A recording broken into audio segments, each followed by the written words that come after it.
Okay. Now, let's go and see. Oh, okay. So, in the right corner, we see Mr. Beastyqt. But, guys, we're going to caster mode, so we're going to see both players. So, on this side, the thing is, Malians... Okay, for anyone who has been here a while, we have dealt with Malians on the ladder quite a bit.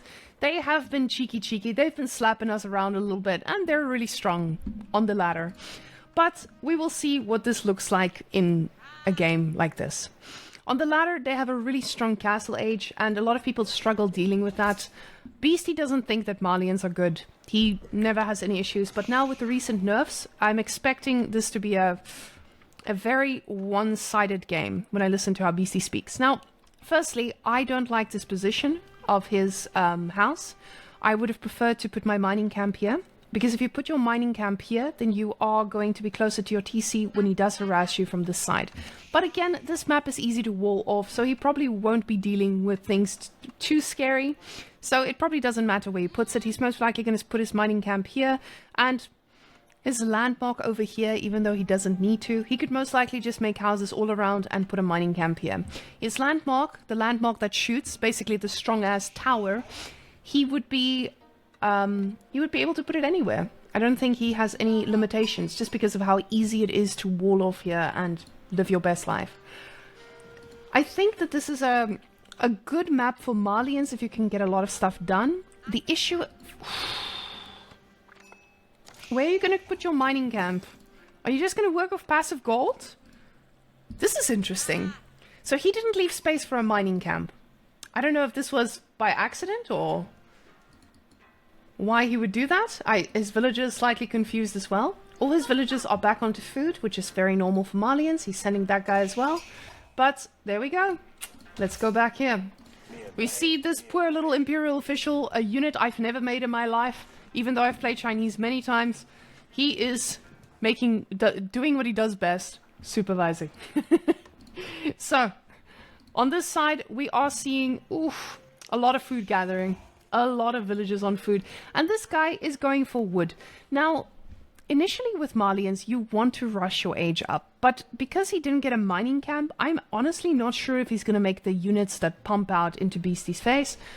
He might just go for trading safe Malians. I don't even know if that's a build right now, but I think because this is a new patch, new world, right?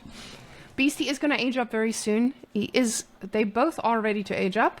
Let's see where he puts this. Ooh, interesting. So he puts his defensive landmark at the front here. Now, this does protect his wood line quite a bit because there's a natural protection on this side. It does protect it on that side as well, but I'm not sure about this one. I feel like this one could have been used more effectively, maybe a little bit more forward or securing a different part of the map. I don't know. The issue for Malians here is the fact that he doesn't have a secondary gold. This is his gold, and he needs to be able to protect this, and there's a lot of gold out here, but with China, you can't really go here and get gold. And especially against a player like Beasty, who's very active and does watch what's going on, right? So, what is the odds on... Oh, poor guy. Guys, bet on Avely as well. Give him a chance. This landmark doesn't mean he's gonna lose instantly. He might have a few unit kills. Now we see Beasty is going for the economic landmark. He is not worried about getting the defensive landmark early game because it's Beasty. He's not worried about Malians. But if he saw this, he would most likely double down and get 2 of these. Because at this point, he just needs to get his eco up, get to late game, or not even late game, mid game, and destroy. So, yes. Right now, we're just getting... He's getting Barbican of the sun right after. Interesting. He's getting it very aggressively, just like Avely did, at the front side of the map, because these are the only entry points. These are so easy to wall off that you are not going to be too worried about these. The thing about China is you don't need as much gold. When you get to Nest of D's, you would definitely need gold, but this should keep you up for quite some time. Although Malians, you're going to struggle for a while, even though I see he's not getting gold, and he's getting enough passive gold to get to castle very quickly. But he would have to delete a house to start mining gold as well. This is very interesting.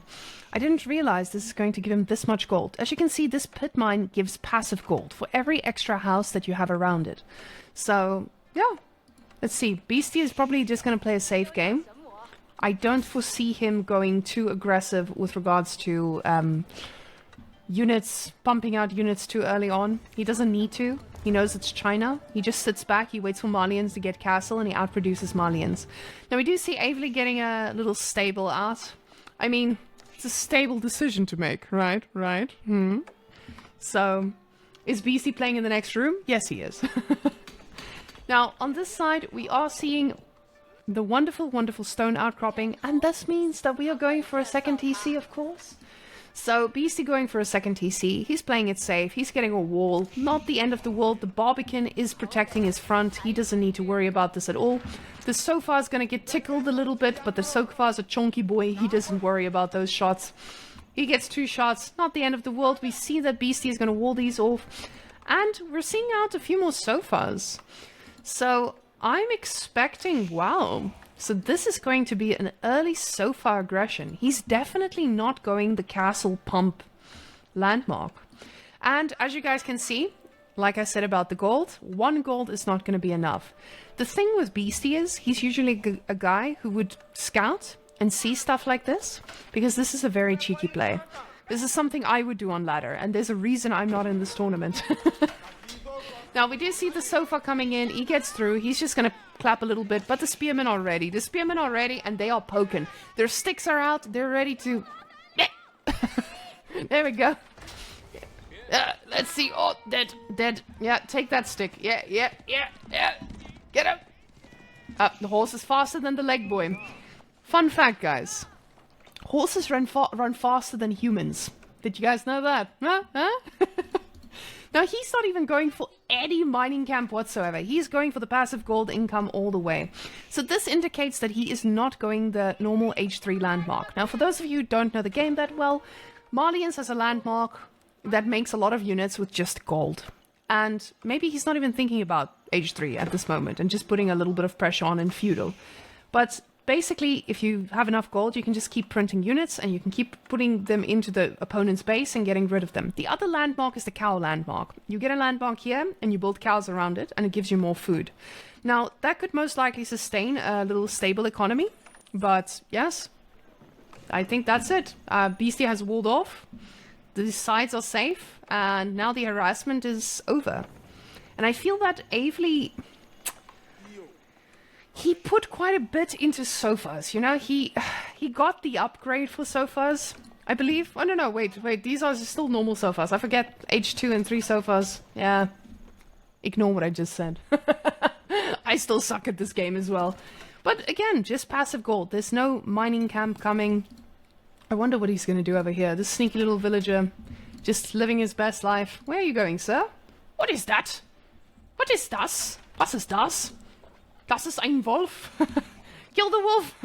I don't know what he's doing. I guess he's going to make a tower or something? It would make sense because then he can trade up here. That could make a lot of sense if you make a little tower. I was expecting him... Oh, I was expecting him to trade from here to here. But I mean, he's investing in the markets quite a bit. Now, for those of you who don't know, I'm not really good at Malian's trade. I don't know anything about trade, but I do know about toll outposts. So basically, what happens is you get extra gold when you run past a tower for Malians. So if he builds towers along the way, the traders are going to give him extra gold, and I think it's wood as well, right? Let's see. 8% of their carried gold? No idea. We'll find out when we see some traders. So he's definitely not going for a cheesy Malian play. He's going to try to match up the Chinese late game, which is quite something to try. I mean, he has the balls. He has more balls than I do. That wasn't obvious. So he definitely... I would not try to go against Chinese late game. I don't know. This feels really scary. I would fear for my life if I was him. Beastie is probably like, why aren't you Castle Age yet? Why am I not seeing Musafadis in my base or trying to kill my little walls. But honestly, I feel that this is a dead end for Avely. Avely needs to age up because Beasty is just booming here. He has 2 TC, he's pumping out units, he doesn't give a shit. Oh, I should probably not swear, right? He's probably just gonna get to castle very soon because look at that eco. We see that on this side we have 400 and will probably be 450 soon enough. Against 1,200. A little bit more wood, but you also see the gold income. And this is just passive gold.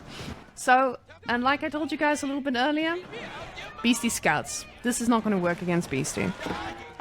He watches me do this on ladder all the time, and he keeps reminding me that if you get to Conqueror, this doesn't work. Your opponents will scout and they will stop you. Now, right now, we can see that Beasty is scouting. He's already inside his base scouting. That's a dead scout, but that's a scout that saw stuff. Now, we see this trader is carrying 125 gold. That's a pretty solid amount. And Beasty is going for H3. Although, he is getting rid of all those little houses. And he doesn't need to worry about this. He knows that Avely is only on 1. Because most likely he scouted all of these already. Especially because his scout came from this side. Now, we do see that he does not like when people trade. He always tells me that he's not scared of trading because trading is very weak. Especially with the fact that you can just shut it down. Now, it was a smart move by Avely to get an... by Avely to get an upgrade. But Beasty is just going to try to do some damage. Oh. Is he going to get a sofa? Get the sofa! Get the sofa! Oh, he's going for the trader. He's most likely now just going to get his upgrades and go for it. You see that he has 2 archery ranges, 2 barracks, and he's H3. So we are getting... What is this thing? And another... Imperial examinations. Let's see. Increase the amount of gold carried by Imperial officials from 40 to 80. That is something I did not know existed. So basically, these Imperial officials, for those of you who also don't play Chinese, they can supervise a building, which basically allows the building to get more dropped off at it. And they also they can also pick up gold. So here you can see this tax waiting. So an Imperial official will come and they will pick up the gold and they will go and drop it off. So basically this gives China a very good way to gather gold without even mining gold. But Beasty, he's getting all the gold in the world. He's going to go nest of these and he's going to just... I guess he's not going to have to go nest of these because he's playing against horsemen. No nest of these this game. He's just going archers and he's going to end them. The thing is, now Avely is in a position where he has enough gold to age up. And he should have done so ages ago. But now he's going to be in a position where Beasty is flooding units and he's not going to be able to contest that as well. So, there we go. Let's see what is happening with these traders. We can see these traders are pumping. Look at all that gold. Hot damn. And I mean, this is a pretty decent gold income as well. And he did not end up going for this market over here, which would be very cheeky. But, oof. He's getting some damage. I spoke too soon. I spoke too soon. I told you, guys, Beasty says this shit doesn't work in Conqueror, but he still went for it. Now, this is something that I've noticed that I do as well. I would rather go for the further berries and get a little bit of resources here than go for the closer one that I know is safe. Because I know the safe one I might need a little bit later. So I would rather risk it and just get a little bit of resources down. I think he misclicked here. I'm not sure why he would click them like this. Yeah. I think he maybe just wanted to drag them away and sacrifice all those villages as well. But the thing is, he is on 2 TC, while Avely is not. So 2 TC is going to make sure that he keeps outproducing. And Avely is now currently on 65 villages, which is fine. Oof, 15 idle is not so fine, but usually it would be fine. Beasty, I expected him to have more villages, but I think that Avely just took down a serious chunk of his villages. And all these traders, woo, this is some good trading. The thing is, Beasty knows he's trading, so he knows he needs to do some pressure, at least. Or maybe he's not scared of this at all. He's not scared of the gold income at all. So, the thing is, Beasty's 2 TC is bringing him back into the villager lead very quickly. But the amount of gold that they get from here is quite significant. So, we see here 125 gold. Oh, in the bank. Hell yeah, brother. 125 gold. Oh, hell yeah. In the bank. In the bank. Just like that. Woof. Those are some effective villagers. Now, down here, this thing is all to waste, but it doesn't matter that much. He does have the safe berries here. The thing is, China does run out of food, and he knows this, so he went for the other side as well. The thing is, if Avely goes and pressures this side, it should be really good, but Beasty is just looking to clean up the houses, get him a little pop-capped, because we don't know... Yeah, he did not get extra houses either, so he's going to get pop-capped in a second, and I don't think he knows that yet. It doesn't look like he's making any houses in his base, and he's about to get pop-capped, and there's a lot of villagers idle. Now, the thing is... These are idle because they're waiting for cows. You can continually produce cows for yourself, because Malians has unlimited food. But I don't know about this China thing is maybe going to be a little bit tough. He doesn't have a lot of wood. So, but you can see he's getting wood because he's probably going farms as well. So if you go farms behind this, you're going to have to because you need to get food. He's also going forward, getting the berries because he knows the longer he delays getting farms, the more he can use the wood on something else. Avely sniffs this. He knows there's something up. He's going in hot. And he is going to clap those villagers. Oh, but Beasty knows. I can just make walls. And then, what you gonna do, bitch? What you gonna do? So... We see here that these boys are looking to push, looking to do damage, because what did I say earlier? Avely should have aged up. He's still age 3. Beasty is 500 miles ahead. He's just going to push right through and end this game right now. I did a swear. Oh, God. Okay, I see there's a lot of people here, guys. For those of you, I did not realize the numbers. For those of you who don't know, it's my first cast ever. I have never done this in my life. I don't know how to switch the buttons or anything. I had to ask Petito how to download the mods.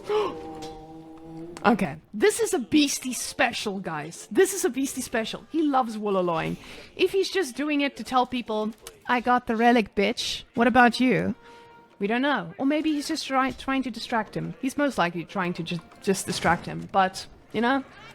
He's a cheeky man. He might do that. Who knows? We'll give him the benefit of the doubt. This little man is going, and he's going to pick up either another relic, or he's going to support. What are you going to do, sir? Are you going to stand? Oh, he's going to support all the way. Nest of D's coming out. It's going to go right on his face. At this point, Avely, if you were age 3, this could have been a different game. You might have been able to defend something. Oh, that's going to be very painful for you. The Nest of D's, they're going to spray right onto these archers. Nest of D's coming in. Let's see the damage. Just a little bit of damage. Not too much. These little rams, they're pushing right through this landmark. It's not really doing anything. Ooh, look at that damage. Oh, as Beasty would say. So we're seeing, Nest of D's keeping these guys at bay. But honestly, pretty decent cleanup from Avely so far, considering how badly he was behind. He's still behind, don't get me wrong, but I just expected him to die a lot sooner. And all these villagers, he's overwhelmed. He doesn't know what to do. He's like, am I supposed to fight this? Yeah, with H3 units, not H2 units. His villagers are like, oh, that's not good. Beasty capturing the sacred sites at the back of this. He's most likely... He's got another landmark. He's got another relic. And he is not caring about the trade at all. He's just like, you're trading? Doesn't matter. I'm in your base. I win. GG. Well played. Easy peasy. Squeezy. Lemon. Breezy.